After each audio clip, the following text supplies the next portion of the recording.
171,000 జనాన్ని 15 కులాలకు సంబంధించిన వాళ్ళని కలిపి 1% ఇచ్చేశారు. ఇక్కడ జనాభా నిష్పత్తి లేదు. ఇక్కడ వాళ్ళ వెనుకబాటును చూశారు.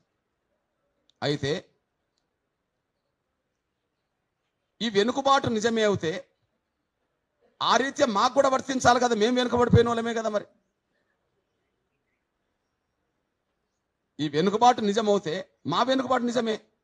ఎగ్జాంపుల్, ఇప్పుడు ఈ గవర్నమెంటే మాకు 9% కేటాయించింది అనుకుందాం. ఇప్పుడు ఈ గవర్నమెంటే 9% కేటాయించింది. ఏ రంగంలో నిన్నటి వరకు 9% లేదు కదా మాకు. విద్యారంగంలో, ఉద్యోగ రంగంలో, రాజకీయ రంగంలో, ఏ రంగంలో మా షేర్ 9% రాలేదు కదా. 4, 5, 3% వచ్చింది అనుకో, మేము వెనుకబడ్డట్టే కదా. మొదటి గ్రూప్ వెనుకబడ్డదని చెప్పి 171,000కు ఒక 1% ఇచ్చినప్పుడు ఆ నిష్పత్తిలో మేము కూడా నష్టపోయిన వర్గమే కదా. పోనీ 171 కాదు, దాన్ని డబుల్ చేసి 3,40,000 అని ఇవ్వాలి కదా. దాన్ని డబుల్ చేసి 3,40,000 ఇవ్వాలి కదా. 3,40,000 ఇచ్చిన మాకు 11% వస్తుంది. మొదటి గ్రూపుకు అన్ని రకాలుగా వెనుకబాటాన్ని మీరు గుర్తించి జనాభా లేకపోయినా 2 లక్షల లోపలకు 1% ఇచ్చారు. ఓకే, మేము జనాభా ఉన్నాం, మీరు దాని ప్రకారం ఇవ్వలే. మా వెనుకబాటు ఉన్నది కమిషన్ నివేదికలు సాక్ష్యం. 10% ఉండి 5% పొందడం అంటే 5% మేము కోల్పోయిన వాళ్ళం కదా, నష్టపోయిన వాళ్ళమే కదా. మరి మా వెనుకబాటును చూస్తే వాళ్ళకు 171,000కు ఒక 1% ఇచ్చిన మాకు 3 లక్షలకి ఇవ్వండి, 3,40,000కి ఇవ్వండి, మాకు 11% వస్తుంది. జనాభా చూసినా మా వెనుకబాటు చూసినా మా 11% మాకు వస్తుంది. నంబర్ 3, ఇక్కడ కమిషన్ ఏదో రకంగా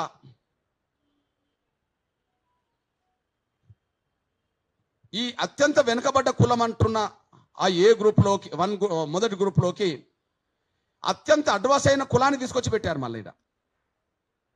అది ఇంపార్టెంట్. అత్యంత అడ్వాన్స్ అయిన కులం మీ దృష్టికి తీసుకొస్తున్నా. ఇప్పుడు గంటా చక్రపాణి కులం ఏంటిది? పంబాల. వాళ్ళ ఇంట్లోనే 3-4 ప్రొఫెసర్లు ఉన్నారు. వాళ్ళ జనాభే 1000 లేదు, కానీ వాళ్ళు దాదాపు 100 మందికి పైగా ఉద్యోగస్తులు ఉన్నారు. వాళ్ళు 100 మందికి పైగా ఉద్యోగస్తులు ఉన్నారు. వాళ్ళ జనాభే 1000 లేదు, 10 కుటుంబాలకు ఒక ఉద్యోగస్తుడు ఉన్నారని అర్థం అనుకో. వాళ్ళ ఇంట్లోనే 3-4 ప్రొఫెసర్ ఉన్నారు అనుకోండి. అందులో డక్కల ఉన్నది 2,558 జనాభా గలది డక్కల. ఈ 2,558 గల జనాభా గల డక్కలకి ఒక ఉద్యోగం అని ఉన్నదా? మీరు అందరికంటే వెనుకబడ్డ వాళ్లకు, ఎవరు పట్టించుకోలేని వాళ్ళకు 1% అని చెప్పిన మీరు అడ్వాన్స్ అయిన కులాన్ని తీసుకొచ్చి ఎట్లా పెడతారు ఇలా? మీకు ఒక విషయం చెప్తున్నా.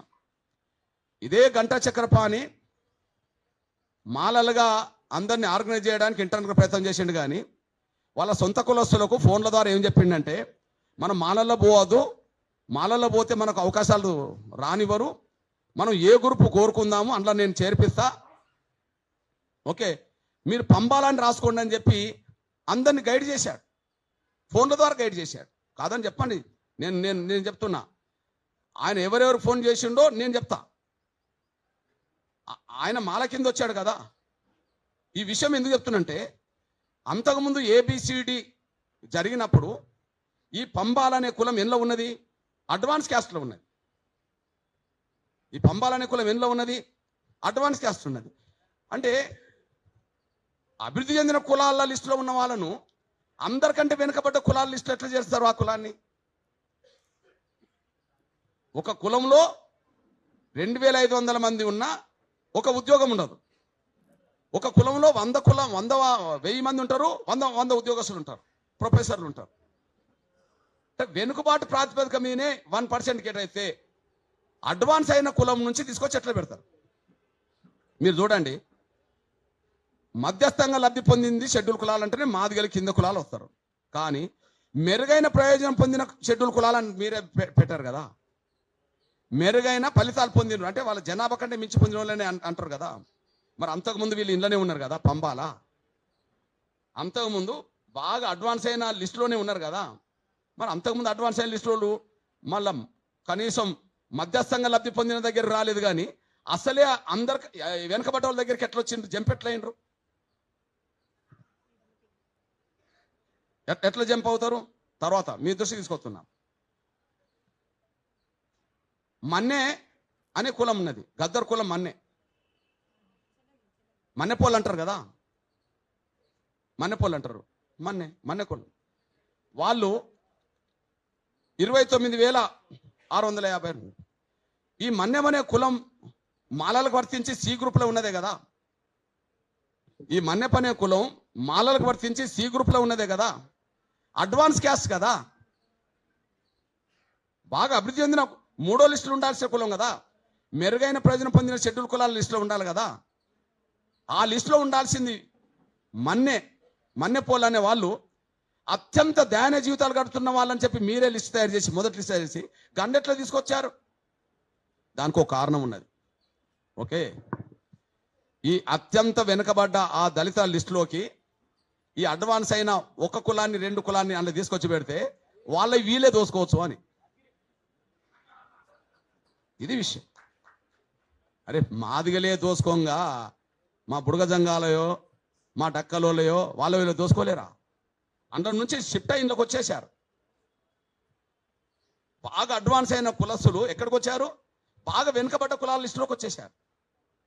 అర్థం ఏంటిది అంటే వాళ్ళు మేము ఈ రూపంగా ఇండ్ల దోసుకుంటాము, ఆ రూపంగా మీరు అందులో దోసుకోండి అని చెప్పి వాళ్ళని ఇండ్లకు షిఫ్ట్ చేసిండు అనేసి కూడా మీ దృష్టి తీసుకొస్తున్నాను నేను.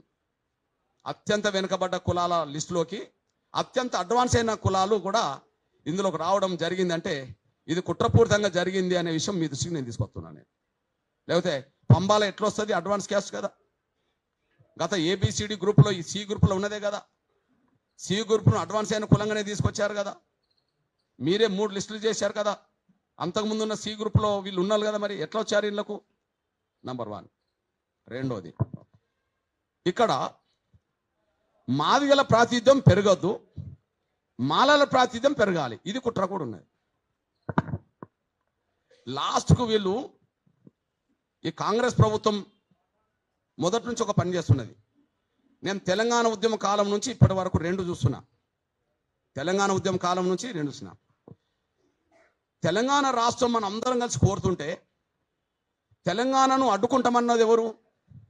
సీమాంధ్ర, అంతేనా? సీమాంధ్ర భూస్వామ్య పెట్టుబడిదారు వర్గం అడ్డుకుంటాను. కానీ తెలంగాణను అడ్డుకోలేని పరిస్థితులు వాళ్ళకి నెట్టబడ్డారు. తెలంగాణ అడ్డుకుంటాం అన్న వాళ్ళు తెలంగాణను అడ్డుకోలేని పరిస్థితులు నెట్టబడ్డారు. నెట్టబడ్డప్పుడు చివరి నిమిషాలు ఏం చేశారు చెప్పండి? ఇక తెలంగాణ పోనీ కానీ ఆ పోలవరంకు కట్టుకోవడానికి మాకు ఆ 200 గ్రామాలు ఆదివాసీ గ్రామాలు ఆ భద్రాచలం కింద ఉండబడి 7 మండలాలను మాకు ఇవ్వండి అని అన్నారు. అంతకుముందు కేసీఆర్ ఒక మాట అనేవాడు, తెలంగాణ భౌగోళిక ప్రాంతం నుంచి ఇంచు భూమి కూడా పోనీ అని అనేవాడు. అన్నాడా లేదా? చాలాసార్లు ఇంచు భూమి కూడా పోనీ అని అన్నాడు. కానీ తీరా తెలంగాణ ఇచ్చే సమయానికి వాళ్ళు పెట్టిన ఒత్తిడికి తలొగ్గి 7 మండలాలు 200 గ్రామ పంచాయతీలు అటు వెళ్ళిపోయినాయి. అంటే తెలంగాణ ఇచ్చినట్టే ఇచ్చి మళ్ళీ అడ్డుకునే వాళ్ళ అనుగుణంగా కూడా నిర్ణయం తీసుకున్న విషయం కూడా మీ దృష్టి తీసుకొస్తున్నాను నేను. ఏది తెలంగాణకు సంబంధించిన విషయంలో అప్పుడు జరిగిందా లేదా? నేను కేసీఆర్ లాగా మౌనం ఉండగదా? కేసీఆర్ తెలంగాణ రావాలని అంటూనే ఇంచు భూమి కూడా పోడగొట్టుకోనన్న అతను 200 గ్రామ పంచాయతీలు పోయినా 7 మండలాలు పోయినా కూడా ఆయన పెద్దగా వచ్చి రోడ్డు మీదకి వచ్చి దాన్ని ఆపే ప్రయత్నం చేయలే. నేను కేసీఆర్లు అంటూనే కాను ఆ విషయంలో. ఇప్పుడు ఇదే జరుగుతుంది. ఏం జరుగుతుంది? వర్గీకరణ అడ్డుకోవడానికి సర్వశక్తులు ఒడ్డారు. ఎస్సీ వర్గీకరణ అడ్డుకోవడానికి సర్వశక్తులు ఒడ్డారు. కానీ వాళ్ళకి అర్థమైపోయింది ఆగదు అని. తెలంగాణ అయితే ఎట్లయితే ఆగదన్న అనుకున్న తర్వాత లాస్ట్ పాయింట్గా వాళ్ళు అది కోరుకుంటే అది జరిగిపోయిందో, ఇప్పుడు వర్గీకరణ అడ్డుకోలేమనే విషయం అర్థమైన తర్వాత సరే వర్గీకరణ జరిగినా కూడా కొద్దిగా మాదిగల ప్రాతినిధ్యం కొద్దిగా తగ్గించి కొద్దిగా మాలల ప్రాతినిధ్యం కొద్దిగా పెరిగేటట్టు చూడండి అని చెప్పి ఆ జరిగిన ఇంటర్నల్ జరిగిన వివిధ రాజకీయ నాయకులతో జరిగిన చర్చల ఫలితమే మా జనాభా నిష్పత్తితో కాకుండా మా వెనుకబాటును చూడకుండా మాకు రావాల్సిన 11% రిజర్వేషన్లలో 2% తగ్గించి 9% డిక్లేర్ చేయడానికి దారితీసింది. అందులో భాగమే మీకు ఒక విషయం గుర్తు చేస్తున్నాను. ఎగ్జాంపుల్ చెప్తున్నాను. నేను మాదిగల్లో ఉండబడి ఏ ఉపకులానికైనా న్యాయం జరుగుతుందంటే నేను స్వాగతిస్తా. ఇంతకుముందు బి గ్రూప్లో ఉన్న వాళ్ళు మేము మాదిగలతో కలిసి ఉండం, మేము పక్కకు పోయి మా సొంత వాటా మేము కోరుకుంటామంటే కూడా నేను స్వాగతిస్తా. ఎగ్జాంపుల్ మీ అన్నగా చెప్తున్నా. ఇప్పుడు బుడగ జంగం అంతకుముందు ఎస్సీబీలో ఉన్నది. బుడగ జంగం అంతకుముందు ఎస్సీబీలో ఉన్నది. ఇప్పుడు జనాభా ఎంత? 1,11,710. 1,11,710. వాళ్ళు ఇప్పుడు ఎన్ని వచ్చారు? మొదటి గ్రూప్లో వచ్చేసారు, నంబర్ 1 గ్రూప్లో వచ్చేసారు. ఓకే, నాకు అభ్యంతరం లేదు. కానీ ఇంతకుముందు ఇది ఎక్కడున్నది? మాదిగా బి గ్రూప్లో ఉన్నది. అంటే బి గ్రూప్లో ఉన్న దాన్ని ఈ బి గ్రూప్లో ఉన్న మాకు 12 వస్తుంది. మళ్ళా మా బుడగ జంగాలకు ఇప్పుడు మాదిగలతో కలిపిన కులాలతో కలుపుకుంటే మళ్ళీ 12 వస్తాయి. అటు 1% అయితే ఇచ్చిండ్రా లేదా కదా? అంటే మాదిగల జనాభా ఉన్నా దాని నిష్పత్తి రాకుండా ఒకవైపు అయితే మాదిగలతో ఉన్న 1,00,000 దాటిన కులాన్ని తీసి దానికి ఒక గ్రూప్ ఇచ్చారు. మా తగ్గించడానికి అటు ఇచ్చేశారు. నేను వాళ్ళకి పోవడాన్ని నేను స్వాగతిస్తా. కానీ దళితుల్లో అత్యధిక జనసంఖ్య గల 3వ కులము నేతకాని. మీ లిస్టుల ప్రకారమే చెప్తున్నా. దళితుల్లో అత్యధిక జనసంఖ్య గల 3వ కులము నేతకాని. సాక్ష్యం ఏంటిది? మీ సోదరుడిగా నేను సాక్ష్యం చెప్తున్నా, చూడండి. నేతకాని ఇప్పుడు అత్యంత అభివృద్ధి చెందిన కులాల్లో పెట్టిండ్రు. అంతకుముందు సి గ్రూప్లోనే ఉన్నది. మరి వాళ్ళ జనాభా ఎంత? 1,33,072. దీన్ని మాలల్నే ఉంచుకున్నారు. అంటే వీళ్ళది కూడా లాక్కోవాలని. అక్కనో మా నుంచి తీసి సపరేట్ ఇచ్చేటట్టు చేశారు. నేను దాన్ని స్వాగతిస్తా.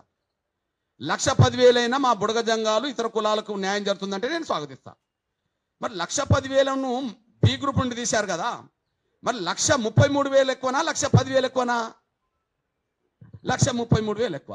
మరి 1,33,000 వాళ్ళను వేరే గ్రూపులో చేర్చాలి కదా.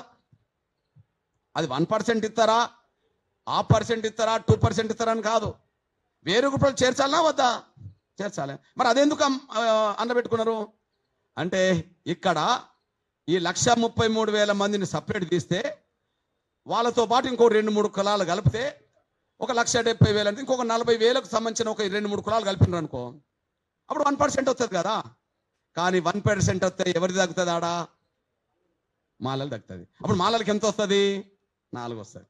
అంటే వాళ్ళది మాత్రం 4 వచ్చే కాడ 5 చేసుకోవడానికి 1,33,000 నేతకాలను నన్ను పెట్టుకుంటారు. కానీ మాదిగలకు 11% రావాల్సిన చోట వీళ్ళకు ఎక్కువ వస్తుందని చెప్పి మాదిగల నుంచి ఉండబడే బి గ్రూపులు ఉండే వాళ్ళను నా బుడగ జంగాలను పక్కకు పెట్టిస్తారు. 1,10,000కు ఒక గ్రూప్కు చేయడానికి మేజర్ క్యాస్ట్గా చూసినప్పుడు 1,33,000 మంది ఉండబడే నేతకాన్లు ఎందుకు చూడలేకపోయారు?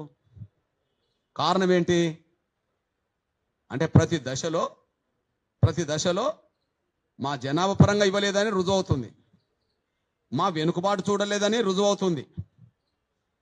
అదే సమయంలో అత్యంత వెనుకబడ్డ వాళ్ళలో 1 గ్రూప్లోకి అత్యంత డెవలప్ అయిన కులాలను చొరబడి వాళ్ళ అవకాశాలు దోచుకోవడానికి సిద్ధపడతానని రుజువు అవుతుంది.